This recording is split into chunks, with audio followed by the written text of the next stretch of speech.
right, another Monday right here. I don't usually do this, but I just have to do it right now because, like I did say when I was signing off on the podium, someone very, very special, you know her, stepped into the studio, and I'm excited to see her again.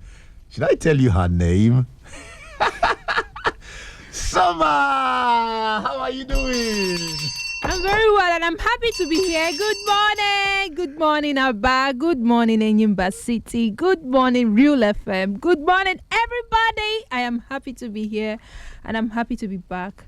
I hope you're happy. If you're not happy, I'm happy. I don't know. The reason why I had to come into this, I told her, calm down first. I'll have to make a reveal. Oh. So people don't know first from hearing her voice. I needed to call her name first. I feel honored. I need a reveal. You are a special person. Don't you know that? You're making me blush. But you are a special person. I've always told you that. Oh, thank you. So yes, Summer is in the studio this morning. Stella is somewhere in the code. She will be with us in a few minutes. But for now, I'm going to be running this show with Summer. And it's going to be super, super amazing. I tell you. Summer, yes? How has it been so far? It's been wonderful. Just one or two movements here and there. But I'm back. That's the most important thing, yes. See, I have a problem when people make movements and they don't come back with Don't eatables. worry. It's on I'm the not way. seeing edibles now. I reviewed them.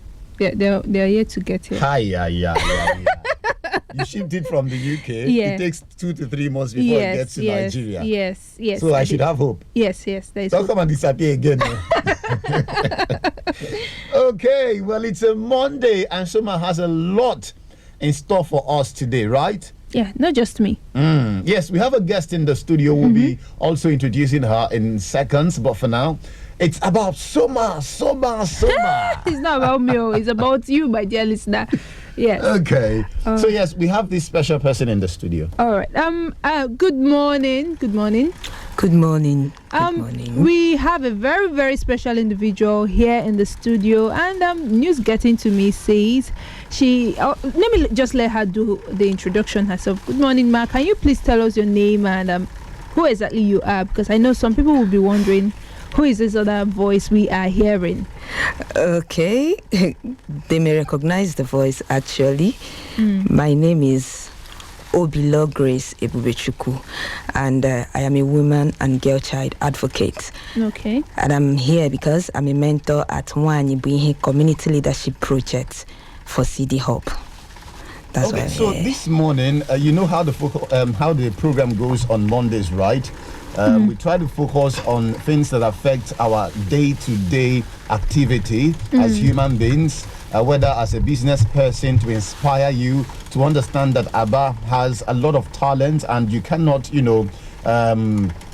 ride with the stereotype that Abba Abba is local and backward. Thank you so much. And then decide not to be innovative. Abba has a lot of amazing people in it that have done amazing things on the global stage too. So we try to inspire you. We also try to educate you. That is basically what we do here on Mondays. And today is based solely on education. The things you should know about certain things and the things you should do to avoid being a victim of certain things. But I'd like Summer to take us on that. All right. What we have today is a very, very, very interesting topic. It's something that affects us as individuals, even as present day individuals. Yes, it's something that most of us must have been a victim of, and it's not something new because it has been there for years now. This thing I'm talking about has been here for years. It's just that sometimes most part of the world tend to suffer it or maybe go through the whole disadvantages of it more than the other part of the world. But we will not also dispute the fact that this is something that it's a need for concern. Something I'm talking about is nothing other than gender-based violence. When you hear GBV for the acronym, you're talking about this whole violence that comes with you just being of a particular gender. I'll use myself as an example. I'll use my gender as an example. I'm a woman and I'm being faced with so many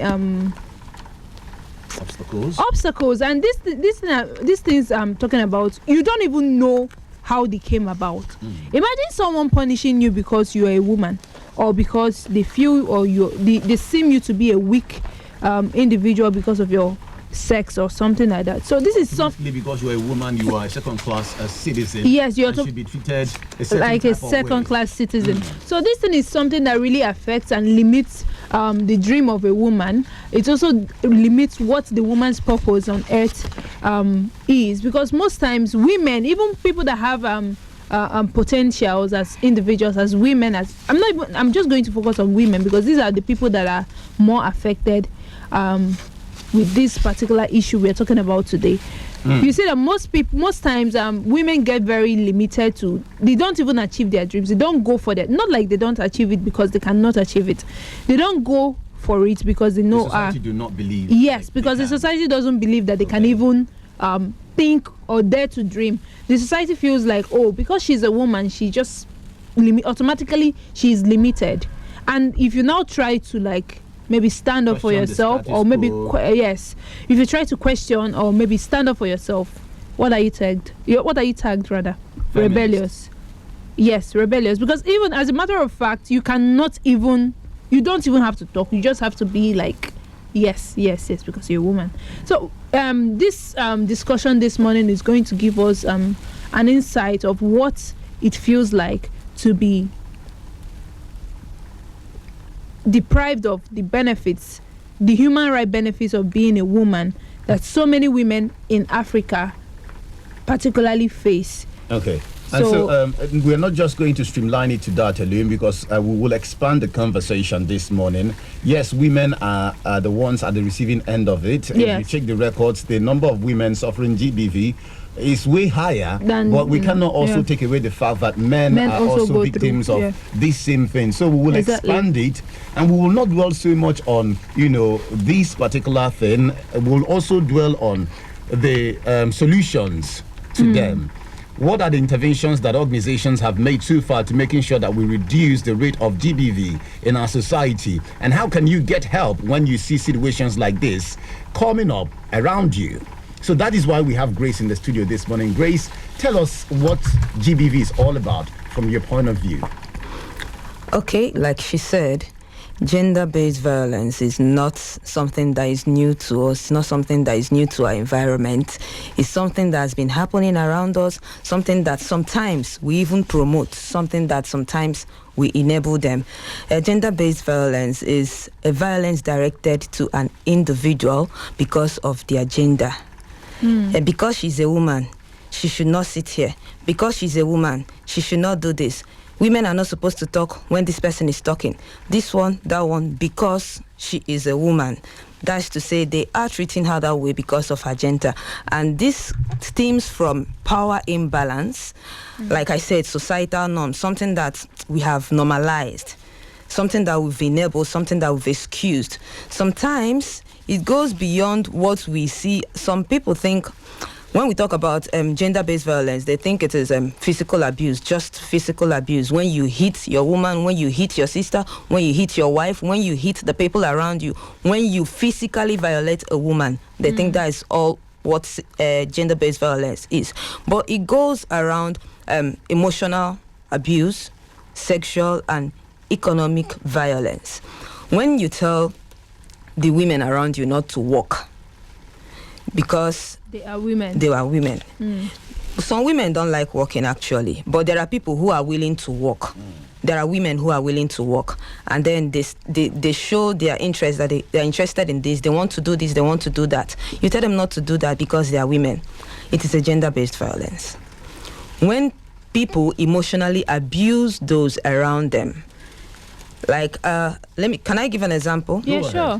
Okay, there are situations where you ask a woman what is going on in her marriage, and she tells you that the husband does not give her attention, the husband verbally abuses her, but no, he's a good man because he does not hit her. So he provides for because he takes care of the children. He makes sure that the kids are not lacking. He does his fatherly duties properly, but when it comes to taking care of his wife, he does not beat her, but he emotionally abuses her. It's a form of gender-based violence. And because we have normalized it, it is becoming like it's our culture. It's becoming something that you can come into a home and you see it happening almost everywhere. And it is normal. And when a parent normalize gender-based violence, their children will learn from it. Yes. They grow up and they will raise families that look like the ones their parents had. Okay, It's a circle. It continues. Yeah, it's a circle that continues. Yeah, you've been able to like put some of the things here to the limelight here by saying that some of this gender-based violence upon women, it's just something that just takes a particular pattern, and a father starts it up, the children learn, and before you know it, the circle just continues. Now, we've also identified this as a problem facing the women and also facing the world as a whole. I would like you to just try to maybe highlight some root causes of this gender-based violence in families and community, aside this repeated circle aspect of it that I just spoke about. Okay. The number one root cause of this, I think, patriarchy. Okay. There are some things that happens, and because they say it's a man's world, which I don't agree with, they will tell you, let it be like that because it is a man's world. Then another thing is gender inequality. This argument have been on before I was born, that men are greater than women. Yes. And the fight has been on gender war. We have been trying to balance it. We've been trying to normalize it, that no woman is greater than the other. We are equal. Men and women are equal. But because it's a patriarchal society, every time it turns to a fight. But I think it is the root cause of gender-based violence when a particular gender feels they are greater than another gender, whereas they were created to be humans. So they feel because they are greater, it should be the reason why they should violate, they should control, they should subdue the other person. Then the next one is cultural norms. Okay. There are cultures that uplifts and upholds violence. Let's say you've seen situations where widows are being treated unfairly by their community. Just because they are widows? Yes. I've not seen where a widower is being treated in such manner. Even when there are allegations or rumors that he is the cause of his wife's death, they don't treat him in such an unfair way. Yeah, even in some cases, he's even encouraged to move. Yes, he's encouraged to, get himself. He's encouraged to get himself another wife. He's encouraged to, embrace the society and continue living, because the children, if he decides to, carry on like he's mourning, that the children will start missing their mom, and then because of that, he needs to get himself a new wife. So the culture have normalized gender-based violence. That is something that culture supports, something that tradition supports. Before it leaves the society, it will take time. So the root cause, like I said, the first one is patriarchy. Patriarchy is the root cause of gender-based violence. The second one is gender inequality. A particular gender feels that they are greater, they are superior to the other gender. Like, if anything happens, they say, I'm a man. Don't you know I'm a man? As a man, that's the usual. As a man, a particular gender feels that it is right for his wife to labor throughout the day and come back home while he is at home and still serve him dinner. It's emotional abuse, it's emotional violence. But because it is normal here, we don't see it as such. And then culture that, the culture normalizes that women are inferior, women are not equal, women are of lesser. You see, when they are holding meetings, they will tell you this meeting should go outside, women should go outside, that this meeting is just solely for men. And when you give men the impression that they are actually superior than women, what do you think will happen next time? In another gathering, they will tell you, we don't want women here, because the leaders in the community have assured them that they are superior to women. So because of that, anything they want to do, they can do it, because someone somewhere is supporting what they are doing. Someone somewhere is telling them that they can do it. Another thing I think that is the root cause of this is lack of education. When I was growing, they told us that the women's education ends in the kitchen. Yes. And I think that is a very, very, very bad ideology. It's a misconception. Yeah, it's a misconception. And because of that, women are not really allowed to further their education. Yeah, even the ones that dare to dream. Yeah. They have the whole mindset of they want to do better. Exactly. They just get very discouraged and you don't even see them moving forward. Exactly. So that is a root cause of gender-based violence when people lack education. Another thing is economic dependency. If a woman depends on her father, her husband, her brothers, check the pattern. It will be very, very difficult for her to take certain decisions without taking permission from the permission from the higher authority, so that the person who is financially involved in her life can have the final say before they can do whatever thing they want to do. I've seen cases where a man tells the daughter, if you don't marry that man, I won't train you. If you don't do this, I won't pay your school fees. Subtle threats that when they tell their daughters all these things, they will end up losing hope. And like I said, these things are gender-based violence, but because we have normalized them, it looks like a tradition to us. Some of the things that happen, you see people on social media saying, but it's our culture. And I keep asking, who said it's our culture? Who made it our culture? How did subduing women become our culture? How did violence become our culture? So some of these things are the root causes of this gender-based violence. Okay. Well, you've talked about the root causes. I actually think this conversation is taking a particular direction because we need to strike a balance. Okay. Yes, the greater number of victims of GBV are women, but we cannot also take away the fact that we have men going through hell.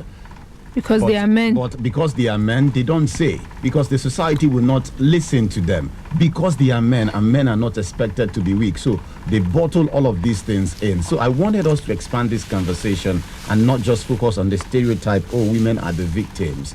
But you also did say something about, education and women depending on their fathers, on their husbands, brothers, and so on and so forth. And when you wanted to go further on that, you did use a particular word that I think best fits whatever it is you were going to describe there, which is permission. Because I understand that it is also okay for you to have conversations about what you want to do, just so people are aware. It doesn't really mean you require permission from them. It just means that you want to carry them along and not be a lone wolf, because it could be reckless when one is seen as a lone wolf. So you are not taking permission. It's okay to consult the people around you so they know your next move and all of those things. But now let's get down to the chase. What should someone do if they are currently experiencing GBV? Grace. Okay, there are a lot of things people are advised to do. Victims, survivors, they are advised to do. But unfortunately, those things usually do not take place here because of the kind of society we live in. Now, we live in a society that stigmatizes victims. So it is always very difficult for them to speak out. It is always very difficult for them to seek solution. It's always difficult for them to even talk to someone about what they are experiencing. So whenever victims are experiencing such things, they should seek support from trusted individuals. But now the question is, who are those trusted individuals? Now we have support organizations. We have let me talk about the ones in Abia State so that... I was even about to ask, are these functional in Nigeria? Before I go into that, I would like to say that we have policies that should be functional in Nigeria, but the problem is the enforcement of those laws, the enforcement of those policies. It takes time for victims or survivors to get help if they even seek. But I think recently we've had situations that people got help immediately. Things are changing, actually. But like I said initially, you should seek someone who is a trusted person, a trusted individual, a trusted organization. And let me bring it down to the ones we have here in Abia State. I think not just in Abia State, they are functional in other states too, but institutions like police, government hospitals. Now, let me talk about police for a while. When people have issues, they run to the police station to just report. But there is something they call gender desk. When you get there, you ask of them and you make such reports. You don't just go in. Some people say, I went to the police and they did not do anything for me. The question is, are you reporting to the right people? That should be the question. Are you reporting to the right people? Then we also have FIDA. Some time ago, I had an issue I was supposed to respond to. I told the lady to write to FIDA. She should write her petition by herself. I'm not the one to write for her. But she refused. Now, was she sorry? FIDA is the acronym, right? Yes, okay. FIDA is an acronym. Was she scared, or because did you FIDA works very well. They are very serious in responding to cases. So whenever you bring a case to them, just know that you should be ready to work with them. I also do understand that this organization that you are the ambassador is doing quite a lot to enlighten the people on how to get help when they see themselves in situations like this. Is that the case? Yes. We've been, like I introduced myself as one of their mentors. We've been going to we have a project ongoing. We've been going to communities, talking to their women, empowering them. Not just when people hear about empowerment, they will think you're coming to give them financial help. They think you're coming to dash them money. No, there is a whole lot about empowerment. Mental emancipation. Yes, we've been going to their communities to talk about gender-based violence, listening to them. Some of them have situations. Some of them have issues that they needed help for them to tackle. So the NwanyiBuihe project has been on for now. We've been in communities. Is it only in NwanyiBuihe? No, it's not only in NwanyiBuihe it's happening. It's not only in NwanyiBuihe. People in Abia are also suffering this same thing. Yes, gender-based violence, like I said, is everywhere. Is everywhere. The jurisdiction for NwanyiBuihe by SieDi-Hub is NwanyiBuihe. NwanyiBuihe for now, yes. The project is currently on for now in NwanyiBuihe, and I think when they are done, they've been talking about expanding it to other locations, but the ones in NwanyiBuihe are still ongoing for now. Okay, back to what I was trying to ask. This whole thing about gender-based violence, specifically amongst women, most times these people are not just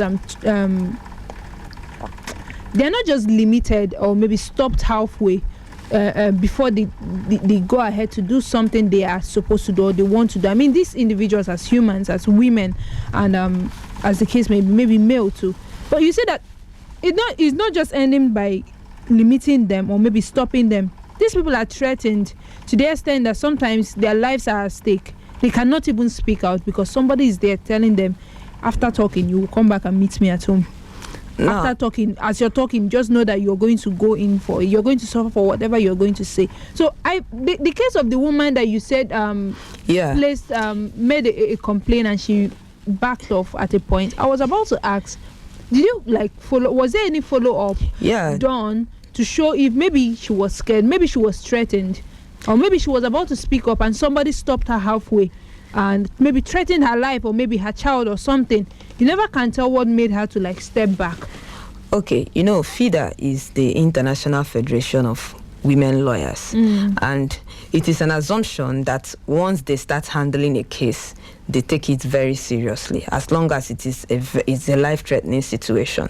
Now, some of these women, somehow in their hearts, they want to give whoever that is abusing them a second chance. Yes. And they know once FIDA takes up their cases and they decide to be a witness against whoever that abuses them, the FIDA will not look back. FIDA will make sure that case is handled and the victim gets help. So once they are told to write a petition, that particular woman refused because somehow the family members stepped in and told her, they blackmailed her. Actually, she's the victim, but they blackmailed her. They told her that if anything happens to her husband, that the world will blame her. Or she's trying to put her family in the bad note yes. for strangers to have something it's okay to for say. something to happen to her. The world will blame who? So they told her to bring the case home so that they can settle it, because it is a family issue. It is a family issue. So that was why it stopped that, because she thought if you report, maybe they will give you help for some time, or maybe dash you money or something you use and be taking care of yourself until the abuser changes his mind. But then they have a very good structure. They told her to write a petition by herself, signed by her. She backed out. Then she later told me that it was her family members that told her to not go towards that angle, because FIDA is very, very strong and they will take care of that situation. Now, there are also places that, just like the people at NwanyiBuihe project, SieDi-Hub, they help women. If you report a case, they are going to help you. We also have here in Abia, we have SieDi-Hub Foundation here in Abia. We have Vivacious Development Initiative, is an organization. They help women. We have places they can go to. But like I said, if you are going to the police station, ask of the gender unit. You don't just go in and report. If you ask of that unit, they will give you a sense of direction. They will give you a sense of belonging. They will understand your problems first before knowing how to solve it. Then also, things will happen to people. They will tell you they don't want the world to know what is going on. So some of them do not report because of stigma. They don't report because of stigma. They don't also report because there is something we have normalized here. We've normalized gossip. There is someone you can talk to before 24 hours. The whole world will hear about it. They are like newscasters. And then when you're passing, people start pointing. Exactly. Exactly. So because of things like that, some people may want to, stomach their problems. They want to stomach their problems and just give up, because they don't have that mental strength to think about what the public will talk about them. Okay, we've been listening and we've been sharing views, and this program is a call-in program, and I don't know if I mentioned it before now.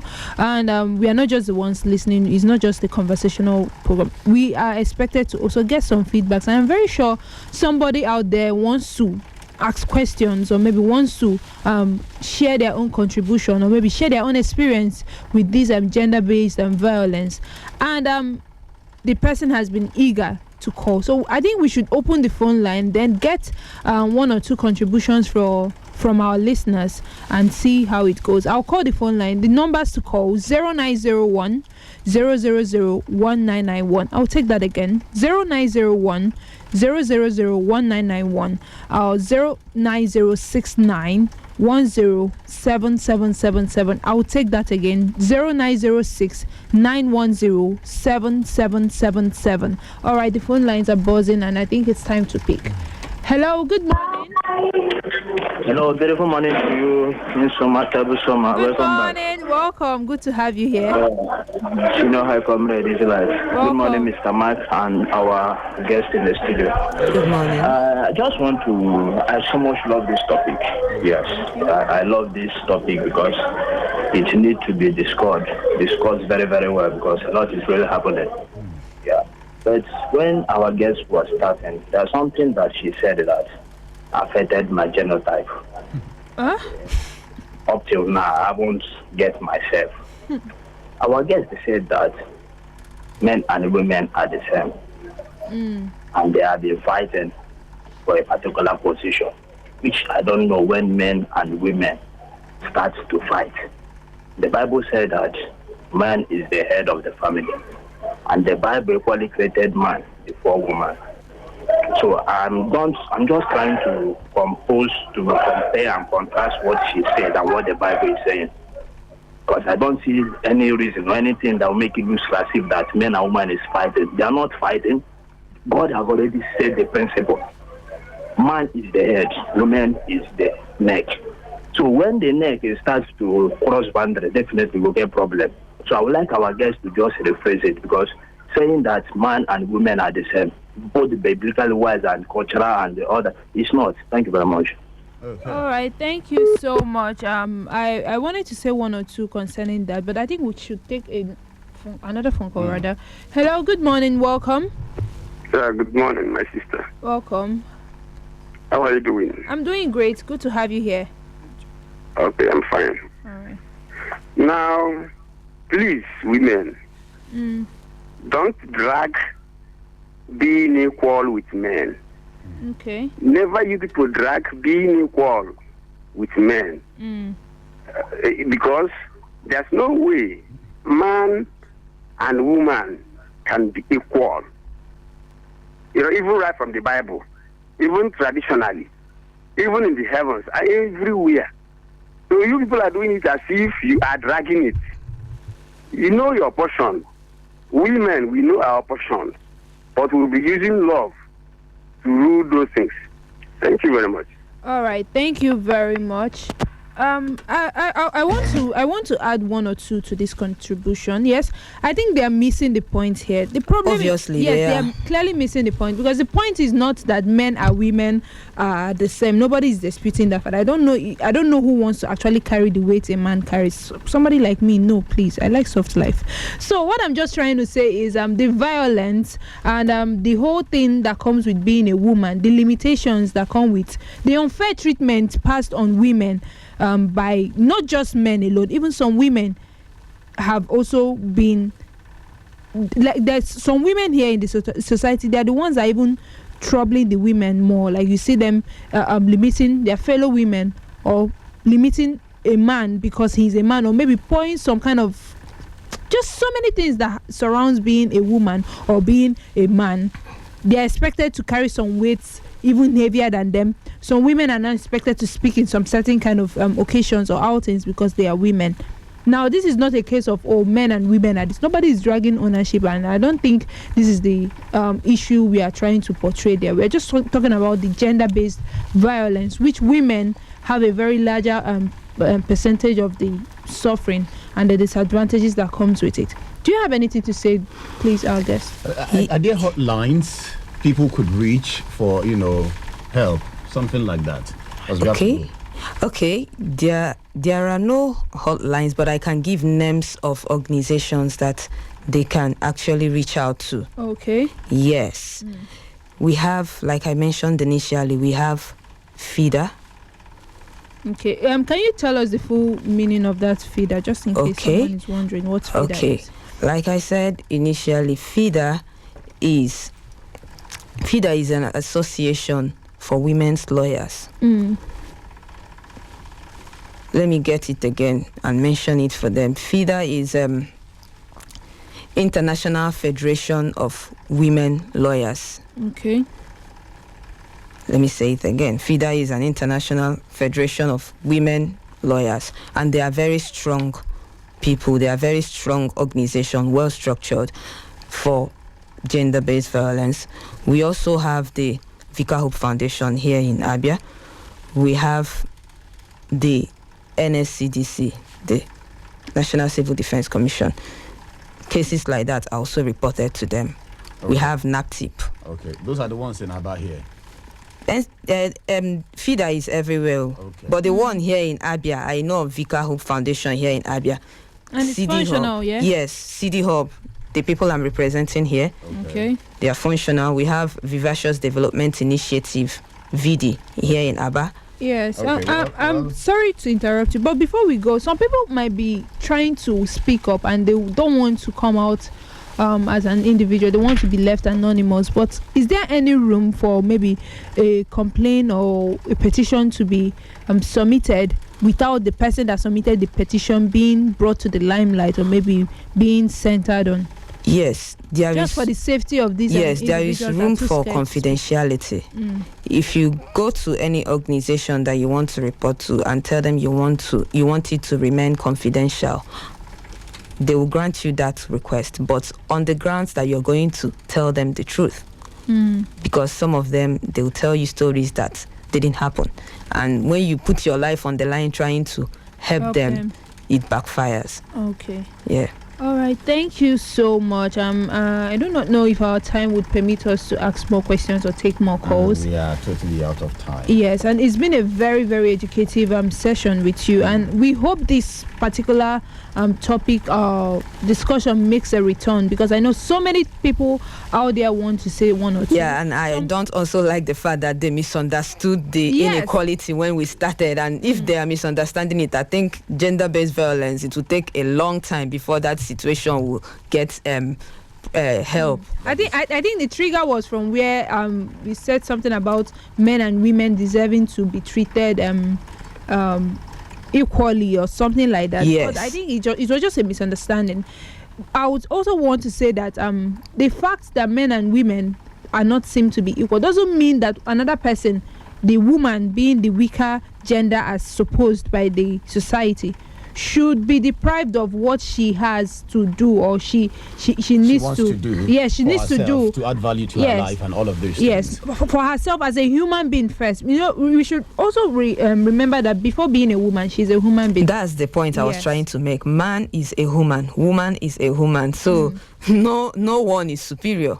Okay. Well, thank you so much, Grace, for finding time to be here. We couldn't exhaust everything this morning. I also do hope that your door is widely open, so whenever we knock, you'll be able to come around and educate our listeners more on this particular topic. It's all right. Thank you very much. Thank you very much. We'd like to thank you. We'd like to also thank SieDi-Hub. We'd like to thank every single one of you for being part of the conversation this morning. Suma, it has been amazing doing this with you. Thank you so much. Thank you. And this program would make a return next week. And of course, do not forget, Hot Talk would also come back tomorrow with another beautiful episode where we talk about the matters of the heart. So stay tuned and have a wonderful day ahead. Good morning.